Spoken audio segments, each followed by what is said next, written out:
Phone tapping వ్యవహారంలో తనపై చేసిన ఆరోపణలపై BRS working president KTR legal యాక్షన్లోకి దిగారు.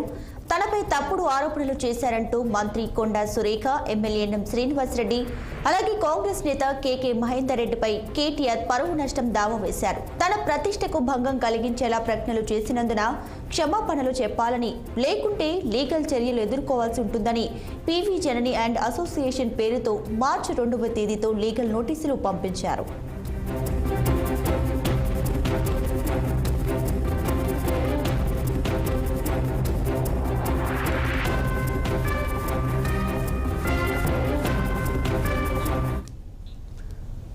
ఫోన్ ట్యాపింగ్ విషయంలో తనపై తప్పుడు ఆరోపణలు చేశారంటూ BRS working president MLA KTR అయితే లీగల్ యాక్షన్లోకి దిగినటువంటి పరిస్థితి ఉంది. సో ఇక దీనికి సంబంధించి పూర్తి డీటెయిల్స్ మా ప్రతినిధి రాములు అందిస్తారు. ఫోన్లో రాములు.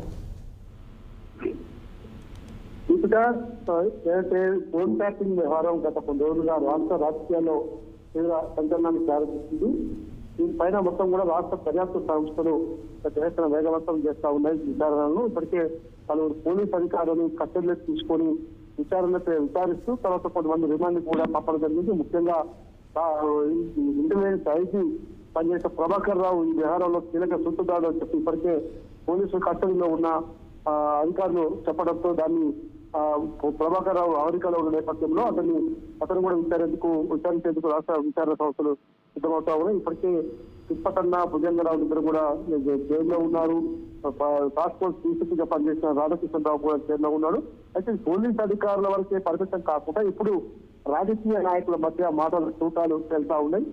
ఇటీవల రాష్ట్ర బీఆర్ఎస్ పార్టీ వర్కింగ్ ప్రెసిడెంట్ మాజీ మంత్రి కేటీఆర్ పైన మంత్రి కొండా సురేఖ, అదేవిధంగా సిరిసిల్ల నుంచి కాంగ్రెస్ పార్టీ తరఫున పోటీ చేసి కేటీఆర్ చేతిలో ఓడిపోయిన కేకే మహేందర్ రెడ్డి, అదేవిధంగా మహబూబ్నగర్ ఎమ్మెల్యే ప్రస్తుతం ఎమ్మెల్యే ఎన్ఎం శ్రీనివాసరెడ్డి ముగ్గురు కూడా కేటీఆర్ పాత్ర ఉండి ఖచ్చితంగా కేటీఆర్ ను లుక్అవుట్ నోటీస్ ఇచ్చి చేయాలని చెప్పి డిమాండ్ చేశారు. దాంతో పాటు బీజేపీ కూడా ఫిర్యాదు చేశారు. మంత్రి కొండా సురేఖ ఏకంగా సినీ నటి సమంత ఫోన్ ట్యాపింగ్ కూడా అయింది, అది కారణం కేటీఆర్ అని చెప్పడంతో కేటీఆర్ చాలా సీరియస్ గా వార్నింగ్ ఇచ్చారు. ఈ రోజు తెలంగాణ భవన్ లో జరిగిన మీడియా సమావేశంలో కూడా వాళ్ళ ముగ్గురికి వార్నింగ్ ఇస్తూ ఖచ్చితంగా లీగల్ నోటీసులు పంపిస్తారు, లీగల్ గా పట్టుకెళ్తారు, వారం రోజుల్లో కలిసి క్షమాపణ చెప్పకపోతే ఖచ్చితంగా పరువు దావా కూడా వేస్తానని చెప్పి ఆయన హెచ్చరించారు. నాకు ఎలాంటి ఇల్లీగల్ వ్యవహారాలు కానీ ఎలాంటి ఇల్లీగల్ యాక్టివిటీస్ కానీ లేవు, ఖచ్చితంగా నిరూపిస్తే దేనికైనా సిద్ధమని చెప్పారు. క్షమాపణ చెప్పకపోతే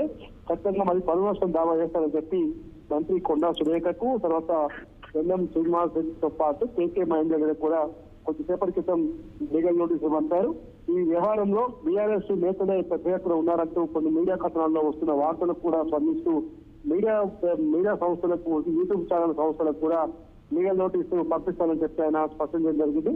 కాబట్టి రాజకీయాలు చేయాలంటే ఒక స్థాయి ఉండాలి, ఒక దిగజారి రాజకీయాలు చేయడానికి కూడా ఆయన స్పష్టం చేయడం జరిగింది. ఇండైరెక్ట్ గా కొండా సురేఖ కూడా ఆయన హెచ్చరించడం జరిగింది.